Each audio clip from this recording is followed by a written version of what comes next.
Lemah jantung. Lemah jantung. Sini ada di bentar. Oh ya.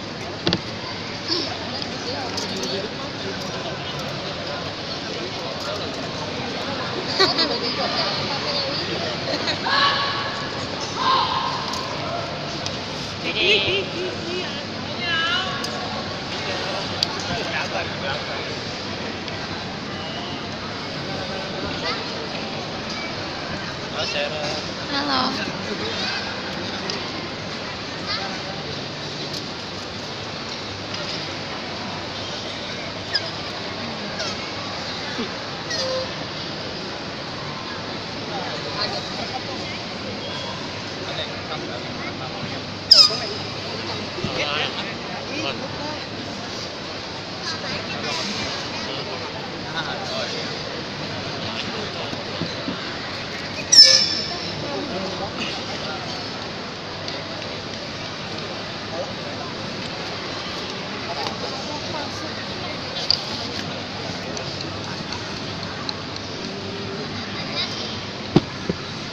Muat.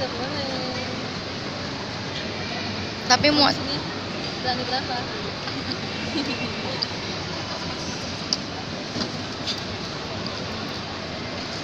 Jantung aja.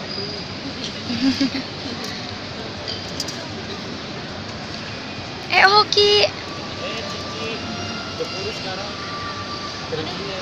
Gila kali.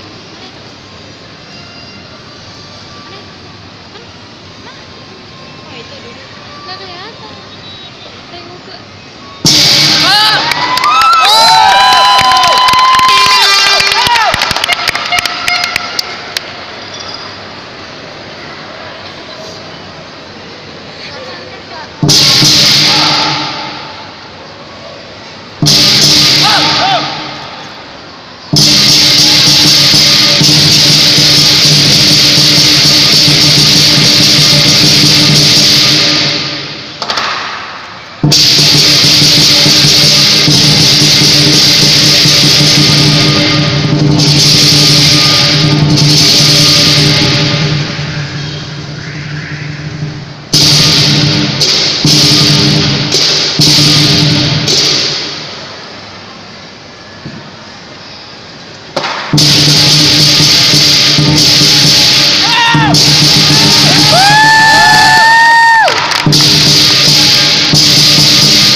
Dah, ada tenaga ke kanan. Dah, balik lagi. Perumahan, angkat kaki kanan. 1, 2, 3, 4, 5, 6, 7, 8, 9, 10. Ini.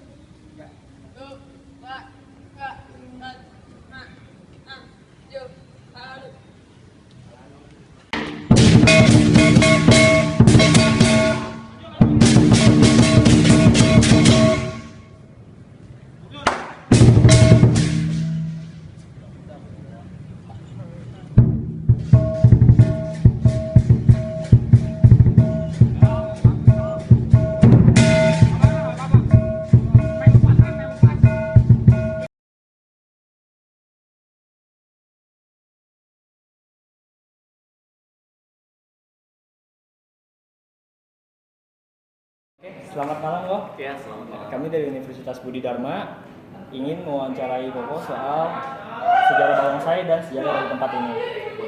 Itu untuk pertamanya, Koko bisa kenalin diri dulu? Oke, sebelumnya di sini perkenalkan nama saya Raga Putra Dermawan. Saya di sini sebagai pelatih dari Barongsai Studio dan juga marketing juga dari tim Barongsai ini. Usia saya 22 tahun. Saya kebetulan pekerjaannya sebagai karyawan swasta. Dan juga untuk kegiatan saya juga di sini juga saya ikut latihan juga dan ikut melatih anak-anak juga di sini. Terima kasih Kok. Kita langsung masuk ke pertanyaannya aja kali ya Kak ya. Untuk yang pertama Kok, bisa tolong Koko ceritain sejarah singkat dari barongsai itu? Oh, kalau untuk sejarah singkat ya barongsai. Kebetulan barongsai ini sendiri kan berasal dari negeri Cina. Pada zaman dulu itu terdapat satu makhluk yang kita percaya. Mungkin kalau zaman dulu bilangnya nian, mungkin kalau sekarang itu kayak bilang setan. Yang pada saat zaman itu dia sering mengacaukan panen-panen rakyat di sekitar perkampungan tersebut.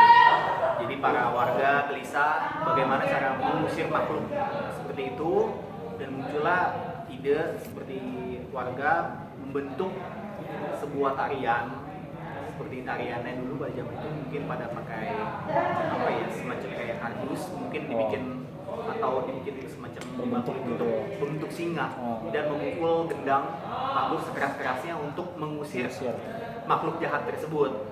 Nah, mungkin setelah melakukan percobaan berhasil dan mungkin warga beramai-ramai memainkan tarian tersebut atau mungkin tarian singa, tarian barongsai. Oke Kok, setelah kita mendengar sejarah singkat dari barongsai, sekarang saya mau nanya dong Kok, jenis-jenis dari barongsai itu ada apa aja sih? Terus ada warna apa aja tuh kira-kira? Jenis-jenis barongsai itu sebenarnya ada dua. Itu barongsainya yang pertama ada barongsai Patsan, satu lagi ini barongsai Hoksan. Kalau kita mulai dari barongsai Patsan, kalau barongsai Patsan ini dia lebih menyerupai bibirnya ini seperti kucing dan permainannya lebih galak, lebih tegas. Satu lagi barongsai Hoksan, mungkin kebetulan kita di sini nggak ada contohnya. Barongsai Hoksan ini dia mulutnya lebih lengkung ke depan.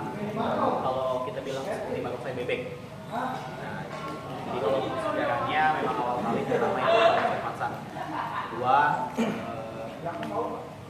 mungkin baru muncul barongsai Hoksan sendiri. Jadi ada dua, Hoksan dan Patsan. Kalau untuk warnanya sendiri ada 5. Pertama ini ada warna kuning. Paling tinggi ini kastanya barongsai warna kuning. Kedua ada merah, ada hijau, ada hitam, dan yang terakhir ini ada putih. Kalau putih ini lebih identik dengan kedukaan. Jadi memang biasanya barongsai putih ini jarang sekali dimainkan karena memang biasanya mengiringi upacara pemakaman. Jadi lebih identik dengan kedukaan. Dan biasanya setelah mengiringi kedukaan ini, mengiringi pemakaman, biasanya barongsai putih ini langsung disempurnakan, langsung dibakar. Jadi memang jarang sekali sih kalau di Indonesia sendiri menggunakan tradisi barongsai putih. Cuma kalau sekarang seiring berjalannya waktu, untuk pemilihan warna sendiri sekarang bebas, jadi masing-masing kesukaan. Oh gitu, jadi udah nggak ada tergantung apa-apa lagi, udah bebas. Cuman memang mungkin ada beberapa orang yang memang harus memaklumi ini barongsai mungkin harus menggunakan warna aslinya ini yang 5 ini. Cuma kalau sekarang sih udah bebas. Jadi ada ungu, ada pink, ada hijau, ada putih, biru, udah bebas. Macam-macam warnanya. Macam-macam sih. Oke, untuk selanjutnya kira-kira kalau kita boleh tahu itu bahan pembuat barongsai itu apa aja sih Kok?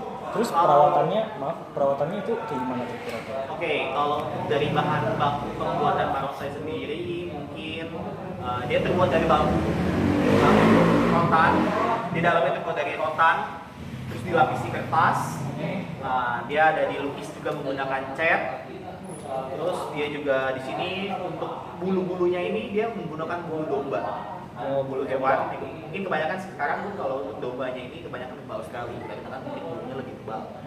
Nah itu, terus setelah itu dia diwarnai bulunya ini. Jadi memang dia sesuai dengan keinginan aja warnanya, pengennya warna apa. Terus dia juga untuk bahannya kain biasa, dia menggunakan kain payet atau kain sikletok biasanya kawan bahasanya. Biasa untuk satu barongsai ini dimainkan oleh 2 orang.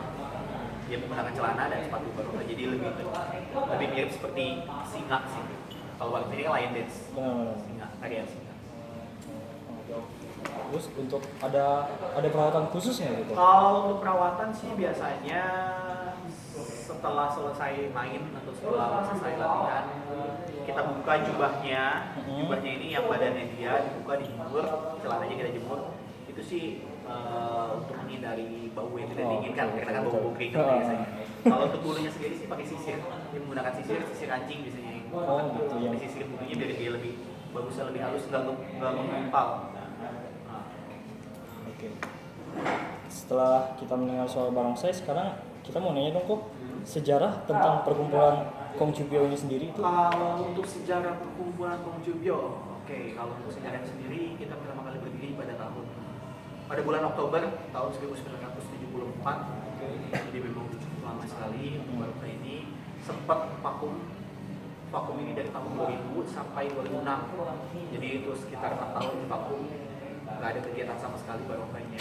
Tahun 2006 itu muncul kembali kegiatan lagi, diadakan lagi kegiatan ini, dibuka gelombang baru, dibuka pendaftaran sampai saat ini. Jadi memang udah sekian lama dari tahun 74 sampai tahun 2011. Masih bertahan sampai sekarang gitu ya. Sekarang saya mau nanya untuk manfaat dan tujuan dari kegiatan latihan barongsai itu kira-kira apa sih, Bang? Kalau untuk manfaatnya sendiri yang pasti kita di sini dapat latihan fisik. Itu punya bentuk badan bagus. Karena kan dilatih kuda-kuda, dilatih push up, sit up, latihan dasar kuda-kuda. Terus kedua kita di sini belajar kekompakan tim, di mana dia harus saling kerjasama antara pemain kepala dengan buntut, antara pemain kepala dengan pemain musik, itu semua harus sinkron. Jadi memang di situ benar-benar dibutuhkan kerjasama. Karena memang kalau sedikit aja nggak ada kerjasama itu kurang bagus. Nah, berarti emang kerjasama tim itu sangat dibutuhkan ya? Sangat dibutuhkan dalam permainan barongsai ini karena kan memang barongsai ini memang membutuhkan kelompok untuk bersama karena dia kalau dimainkan sendiri nggak bakalan indah. Benar betul. Kalau kita boleh tahu untuk jadwal latihannya itu dari kapan aja? Kalau untuk dari Kongjubyo sendiri kita latihannya seminggu 3 kali latihan rutin. Itu di latihannya di hari Rabu, di hari Kamis itu jam 7 sampai jam 9 malam. Di hari Minggu kita mulai dari jam 5 sampai jam 8 malam. Cuman kalau untuk menjelang pertandingan biasanya kita full dia latihan dari jam 7 sampai jam 11. Gitu. Bisa waktu lebih ditambahkan karena memang untuk latihan kita harus masa skillnya terus setiap hari. Mungkin kita ada libur di hari Jumat karena Jumat ada kegiatan di Terus untuk penjelasan tentang atribut yang mereka pakai itu kira-kira? Oke, kalau untuk atributnya sendiri dari barongsai ya, kita mulai dari barongsai. Biasa pemain barongsai ini dia menggunakan kaos seragam tim yang pasti, celana barongsai, kaos kaki panjang. Karena kaos kaki itu sebagai apa ya, kalau hewan itu kelihatan tulang. Nah, itu sama sepatunya. Itu biasa 2 pasang celana berarti dan 2 pasang sepatu. Jadi kan memang atribut barongsai sendiri. Balik terus nextnya musik ini kita ada tambur itu pedangnya, terus ada simbal, ceker sama juga ada kenong. Jadi biasanya sih kalau untuk sekali pentas itu dibutuhkan sekitar 8 orang. Oh, 8 orang. 8 orang untuk paling sedikit. Karena kan 2 pasang barongsai sama 4 pemain musik. Itu paling sedikit. Tapi kalau pertandingan itu sekitar 8 orang. Jadi pemain musiknya 6 lebih banyak sama pemain barongsai. Setelah penjelasan tentang barongsai, kalau boleh tahu Liong itu berapa orang tuh kira-kira? Di luar barongsai kita juga ada Liong atau naga Dragon Dance. Liong ini pemainnya sendiri, dia ada 10 orang. 10 orang. Jadi 9 orang pemain Liong, 1 pemain kepala, 1 pemain buntut, dan 7 ini pemain badan. 1 lagi pemain bola atau bola cu biasanya. Jadi 10 orang paling minimal. Itu di luar pemain musik ya. Kalau musik sekarang sih, kalau Liong sendiri sekarang lebih pakai kaset. Oh gitu, jadi dia lebih pakai ke alat ya, alat. Betul. Nah, permainan Liong ini lebih dibutuhkan kekompakan karena bermain 2 orang aja udah sulit ya, apalagi 9 orang. Betul, Ya, karena kan ada 1 aja dia telat loncat pasti jatuh, pasti gagal semua. Jelas banget. Terus untuk minimal umurnya kira-kira? Kalau minimal umur sih kita sendiri sekarang paling kecil 7 tahun ya, paling kecil 7 tahun itu juga masih kita latih musik karena kan kalau untuk permainan barongsai kan untuk tenaga dia masih kurang. Jadi mungkin kita latih di musik dulu, mungkin nanti dia lebih besar sekitar 10 tahun mungkin baru kita mainkan di barongsai. Oke, untuk selanjutnya kok kira-kira nih ada nggak sih ritual khusus sebelum dilakukannya pentas ataupun latihannya gitu?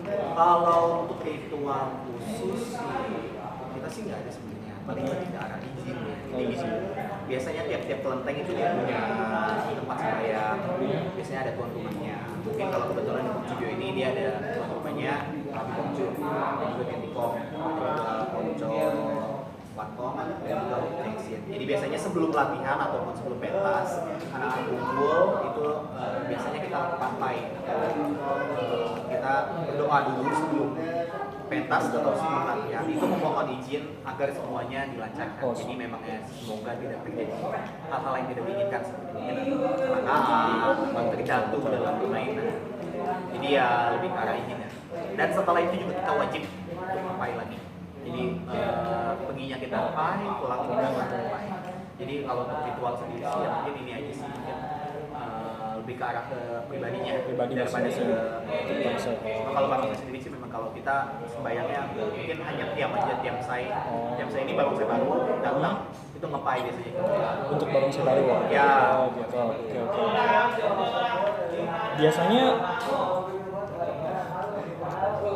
Biasanya barongsai ini ditampilkan kapan aja sih kok? Biasanya barongsai ini ditampilkan yang utama pada tahun baru Imlek. Tahun baru Imlek, jelas dari barongsai pastinya. Terus capumnya.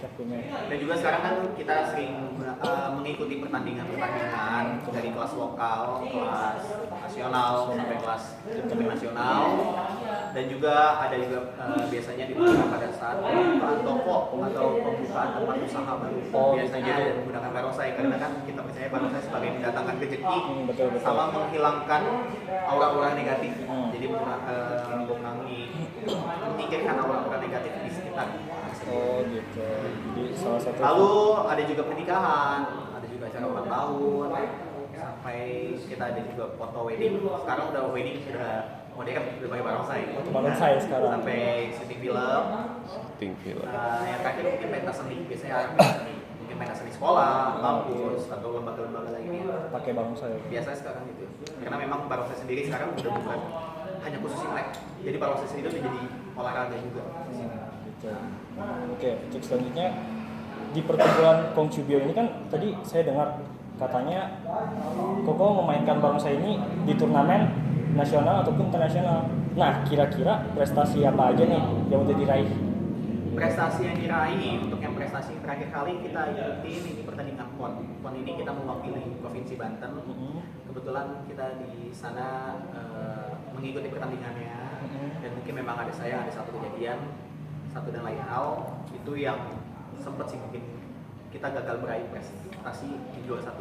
Jadi kita ada kesalahan dalam permainan, kita peringkat 5. Sebelum ini kita ada ikuti Kejuda ini daerah Banten, itu lingkup daerah Banten, itu diikuti sekitar 20 tim lebih yang mengikuti pertandingan, itu kita kebetulan juara 1. Wah. Terus sebelum itu juga kita ada mengikuti pertandingan internasional dan kebetulan kita mewakili provinsi lagi, mewakili provinsi Banten. Jadi Indonesia mengirimkan 6 wakilnya, salah satunya kita juga di sini dan kita kebetulan mendapatkan peringkat juara 4 dunia. Wow, juara 4 dunia. Dari total 10 negara yang dipertandingkan. Oh, luar biasa. Keren ya. Oke, sekarang kita mau nanya dong kok. Kira-kira menurut Koko nih, perkembangan barongsai di Indonesia tuh gimana tuh? Kalau untuk perkembangan barongsai Indonesia sekarang gini, kalau untuk barongsai sendiri sudah diakui menjadi cabang olahraga. Jadi memang barongsai sendiri sekarang udah bukan hanya dari kebudayaan, jadi udah jadi cabang olahraga juga. Kemarin juga sudah disempat dipertandingkan eksibisi di PON di Bogor, Jawa Barat. Jadi barongsai sendiri ini dia ada organisasinya. Organisasinya ini FOBI, Federasi Olahraga Barongsai Indonesia, yang diketuai oleh Pak Dahlan, itu untuk ketua umumnya di Indonesia. Dan masing-masing daerah biasanya membentuk provinsi sendiri. Jadi ada provinsi Banten, provinsi Sumatera, provinsi Bali, Aceh dan lain-lain. Nah kebetulan di sini saya juga sebagai ketua pertandingan, ketua bidang pertandingan di FOBI Banten. Dan untuk perkembangan barongsai ini sekarang udah meluas. Jadi mungkin kalau dulu barongsai ini hanya dimainkan oleh masyarakat keturunan. Tapi kalau sekarang ini barongsai udah dimainkan untuk semuanya. Universal. Jadi, ya, mungkin dari teman-teman dari Aceh juga ada pemain barongsai. Dia menggunakan jilbab. Jadi memang kita udah nggak pandang bulu, kita tanpa membedakan ras, keturunan, jadi semuanya udah bisa memainkan barongsai. Yang penting hobi gitu ya, Pak. Betul, Ya? Hobi, hobi. Dan untuk barongsai Indonesia sekarang sudah sangat diperhitungkan dalam kejuaraan dunia karena banyak muncul bibit-bibit baru dari Indonesia yang sangat ditakutkan oleh negara lain. Keren. Terutama kita bersaing dengan Malaysia. Oh, Karena Malaysia. Malaysia juga memang cukup kuat untuk barongsai. Oke. Nah, habis kita mendengar tentang barongsai dan perkumpulannya, sekarang kita mau nanya sedikit tentang Koko nih. Gitu. Jadi saya mau nanya, udah berapa lama sih Koko aktif di dunia barongsai gitu? Mengingat umur Koko yang masih sangat muda. Kalau saya sendiri aktif di barongsai ini dari sebenarnya hobi dari kecil, cuman kebetulan dari kecil memang belum bisa kan ikut kegiatan ini karena mungkin usianya terlalu muda. Saya mulai ikut kegiatan ini 2006. 2006, wow. Ya, jadi sampai saat ini kurang lebih 10 tahun untuk kegiatan barongsai ini. Lumayan lah, cukup lama juga pengalaman di sini. Ya mungkin sekarang juga ikut bantu latih lah, ikut bantu latih anak-anak, adik-adik saya juga di sini. Oke. Terus untuk sekarang nih, kegiatan terbaru apa yang Koko lakuin nih? Kegiatan terbaru, kegiatan terbaru terakhir kali saya waktu bulan Maret lalu Bulan Maret. mengikuti syuting film. Syuting film. Syuting film layar lebar itu Delas Barongsai. Delas Barongsai. Nah, itu produksinya Karnos Film, Bapak Rano Karno. Itu dibintangi oleh Tio Pakusodewo, Bio Bioko, Ajis Gagap, saya sendiri, beserta teman-teman juga di sini. Ada beberapa teman-teman, ada Richard, ada Sugi, ada Farel, ada Surya. Jadi ini film ini tentang mengangkat sejarah kebudayaan tanpa membedakan ras, suku dan keturunan. Jadi masing-masing di sini kita berbeda keyakinan. Oh gitu. Jadi di sini difilmkan jadi satu tentang kegiatan mengenai barongsai. Bagaimana filmnya? Saksikan aja 26 Januari. Kira-kira 2017. apa tuh Kok? Apa tuh Kok? Nama judul filmnya tuh? Filmnya ini Delas Barongsai. Delas Barongsai. Produksinya dia dari Karnos Film. Film.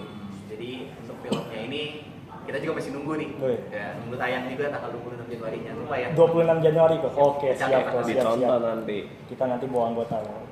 Nah, untuk yang terakhir nih Kok. Kira-kira pesan untuk teman-teman yang ingin ikut organisasi barongsai di perkumpulan Kongcipio ini apa tuh? Kalau teman-teman di sini yang tertarik untuk mengikuti kegiatan seperti kegiatan sosial juga, kegiatan olahraga juga, kegiatan kelompok juga, kalau memang teman-teman berminat untuk mengikuti barongsai bisa silakan datang langsung ke Jalan Kisah Maun nomor 145.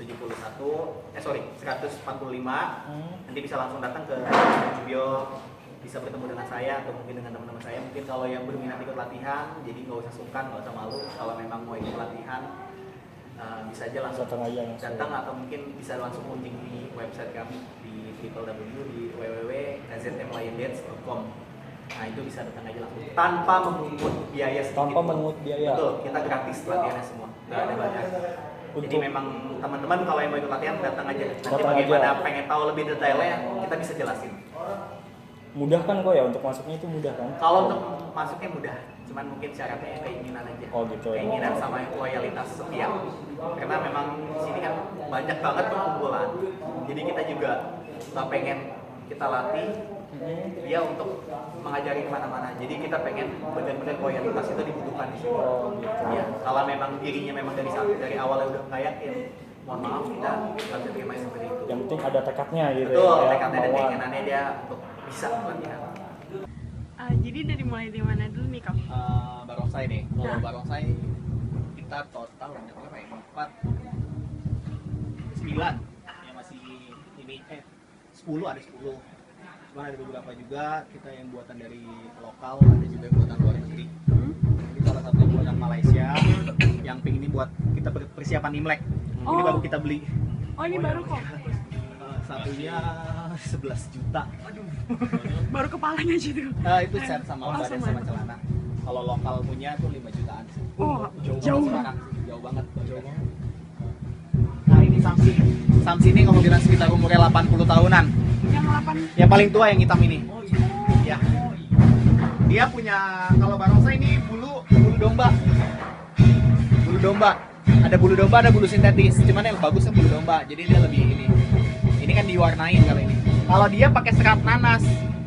Jadi nanas entah gimana caranya pakai dibikin dari serat nanas itu. Nanas yang daunnya itu, ya itu serat nanas. Terus dia punya kumis, dia pakai ini bulu ayam. Bulu ayam bulunya dirontokin ambil batangnya itu. Ini replikanya, yang kiri kanan itu replikanya yang warna oranye sama yang kuning. Itu replikanya dari yang pertama ini yang hitam. Paling yang replikanya umurnya sekitar 30-40 tahunan. Tapi jelas yang paling tua sekitar 80 tahun ya.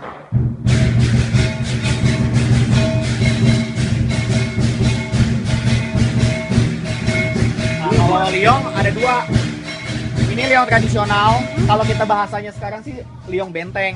Oh, liang benteng. Liong Ini yang benteng. Nah, tradisional. ini mainnya benar-benar tradisional banget. Pokoknya nggak boleh diloncatin. Dan juga beratnya ini lumayan. Ini 36 kilo kepalanya doang. Kepalanya doang. Nah, kalau sekarang lebih atraksi liong modern, liong Stonelegs. Cuma kebetulan liong kita kondisinya udah rusak, kita lagi pesen, memang belum jadi. Oh, gitu. Jadi untuk persiapan Imlek juga memang banyak persiapan ya kan. Kalau ini paling palanya sekitar 5 kiloan, jauh banget sama ini. Berarti yang tradisional lebih berat gitu. Tradisional ya, lebih berat. Dan biasa ini keluar pada saat acara-acara ritual kayak kemarin tuh, 12 tahun sekali. Arak-arakan. Oh, iya. Biasa kalau lampu hitam tahu juga ini keluar. Kalau ini biasa lebih sering ke mentas sama ke pertandingan. Kalau liong